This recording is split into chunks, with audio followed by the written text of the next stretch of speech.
It's time for the first Marshal of the Aqua Force to return, without his dragon form. So let's begin. But first, cards from the last few days. First off, I'm going to start off with some promos, and I totally forgot about these from last week. Our first card is Knight of Blinking Slash Gredora. It's a Shadow Paladin Grade 1, 5k power, Nemen, and its skill is Auto Rearguard. When your rearguard is retired during the battle phase, this unit gets plus 5k power.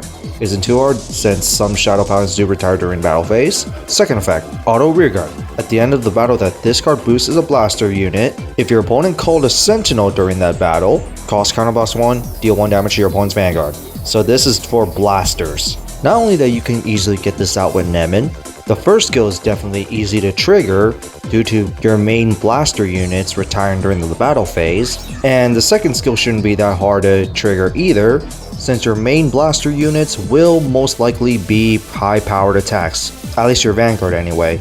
And what I really like about this skill is not less than 5 damage restricted, so definitely worth running as a 2-of. Next, Anubatama, Stealth Rogue of Invasions Ruri, Grade 1, 8k power, and its skills. Auto Rearguard, 1 place, cost Soul Blast 1. Your opponent chooses a card from their hand, discard it. If they have 5 or less cards, draw a card. So it punishes your opponent for having a big hand. But it also has a second skill, Auto when rolled upon, cost Soul Blast 1. If your opponent's Vanguard is Grade 2 or greater, aka go in second, your opponent chooses a card from their hand and discard it. If it's a Grade 1 or less, draw a card. Alright, not too bad. First skill punishes your opponent for having a big hand, and the second skill punishes your opponent if your opponent discards a low shield value. I'll say it's a nice combo piece for Nubatama, probably a 2-of at least. And finally the Pale Moon, Aesthetic Baton Twiller, Grade 2, 9k power, and its skills. Count Vanguard Rearguard during your turn. If one or more cards were called into soul this turn, this unit gets plus 5k power. It would have been better if this stacked. Second skill, Auto Vanguard Rearguard. When placed from hand, draw a card, put a card from your hand to soul. Pretty nice, you can choose a card that you want from your hand to soul. Not too bad. Just wish the first skill stacks though. Now with the forgotten promos out of the way, there's going to be another promo. Jester Demonic Dragon, Protrude Dragon. It's a Pale Moon, Grade 4, 15k power, and its skills count. This card cannot be ridden. Obviously, if it has this type of skill, it means that it's going to be some sort of beat stick, because the second skill, Auto Rearguard, when placed by card ability, this unit gets the original power of all your Vanguards until the end of the turn. So 27k base during the turn you call this from soul. Not too bad actually. I actually see this potentially as a vocal guide for Pale Moon. And then for the card of the days that will also be in the stream, which of course will be both Aqua Force because it's Valeos week. Our first card is Blue Wave Sailor Senior Corvette, Grade 1, 8k power, and its skills. Count Rearguard during your turn. If your Vanguard is Blue Wave, this unit gets plus 5k power. Very easy and also pretty good considering that Tetra Drive Dragon will be coming later this year.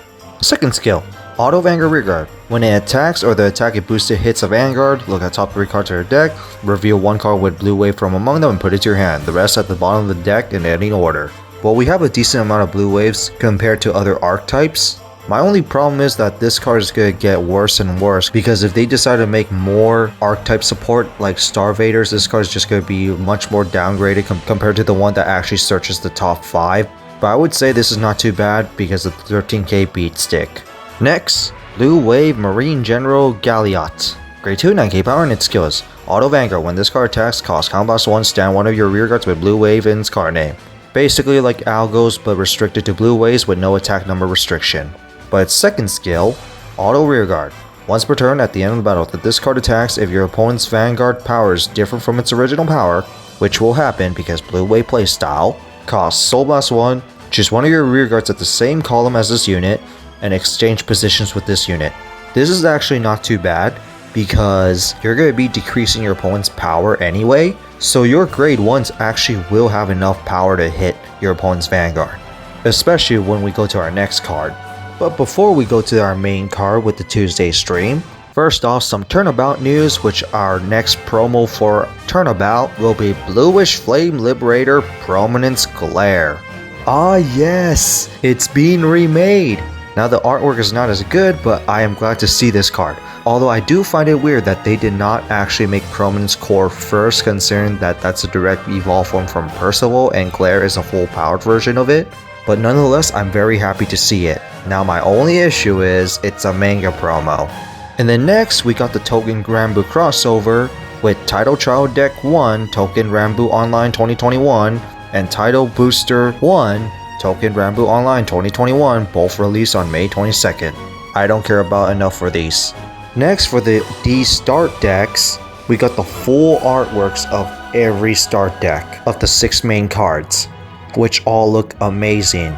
And what I find interesting, well, we already knew that the grade 1 is gonna have 5k shield again, but the heal trigger is gonna have 15k shield.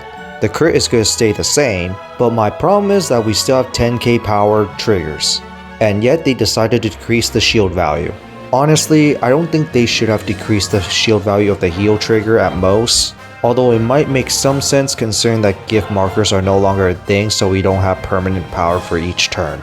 And based on these start deck artworks, the ones that got my attention are Dragon Empire, Cater Sanctuary, and Brandgate, because waifu's right there, and there are some Link Joker-like units in it as well. Next, we got Festival Collection 2021, which will be released on May 15th. Support for all nations other than Hysterical Monasterio. Everything will be triple rare with 10 new cards and 45 reprints. Next, for some overtrigger rulings. So when an overtrigger is checked, you remove the card from play to draw a card. It gives 100 million power to one of your units. They are not placed on the damage zone if damage checked. Instead, they are removed from play. And if drive checked during your turn, they'll give out an additional effect. Where we got our first nation overtrigger reveal, Dragon Deity King of Resurgence, Dragverda, which has the additional effect where you choose one of your vanguards and stand it. Alright, so this overtrigger is pretty much only good on your turn, although if you drive check on your opponent's turn, it will still give you that defensive power. But like Bushy said, these overtriggers are meant to turn the game around, so restanding one of your vanguards makes sense for this context. And then to the main card itself, Blue Wave Marshal Valeos. 3/3, 12k power, no gift, so Gizeh followers with no gift, other than Gredora anyway, and it's skillless. Act Vanguard. Once per turn, costs counter +1, soul +1, choose one of your opponent's Vanguard. It gets minus 5,000 power until the end of the turn, and if it was grade 3 or greater, the power cannot change other than by shields. So yay, trademark Valeos. But there's more. Act Vanguard. Once per turn, cost discard a card with the same card name as your Vanguard, remove all markers from your circle, and call 5 cards from your drop zone to rearguard. Aha, so this card also inherits Megiddo, although restricted to drop zone only. Although at least now you have a reason to guard early now, especially because this card also has a third skill, Auto Vanguard once per turn. At the end of the battle that one of your units attacked, choose 2 of your rearguards and you may exchange their positions. Like I said, it's inheriting Megiddo.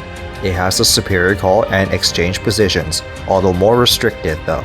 Luckily this one doesn't have the Excel marker on there, because that can be quite abusive.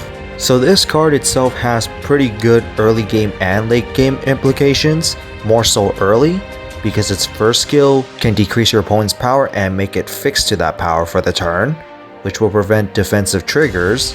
The second skill is definitely really good for giving you up to +5, especially because you're doing a Persona Blast, which will make you have at least 1 right there.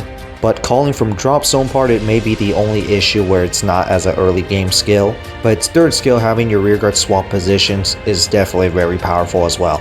Although one thing I was really hoping for this card is that this card was going to be creative as Castile, where it gets more skills depending on the number of attacks, but inheriting Megiddo was kind of expected too. So overall, I really like this card. And finally, next Tuesday we got Angelica. Now let's hope for Minerva as well, which I don't see it's likely. So that's it for this reveal. So what do you guys think about the overdress stuff and the new Aqua Force cards? I say the overdress stuff is visually awesome, and I still like the idea of over triggers, and the Aqua Force stuff is all pretty nice. Although there will be some weird interactions with Last Card Revon though, considering that most of his support cards are blue waves while Last Card Revon isn't. But Valeos is awesome. It inherits Megiddo, which I kinda like, although I was expecting something to be a little more creative, like gaining more skills for every attack you make. Kinda like how Castile gets more skills the more soul you have. I think it's just more fun and creative that way. But overall, it's nice as well. But in that, have a nice day.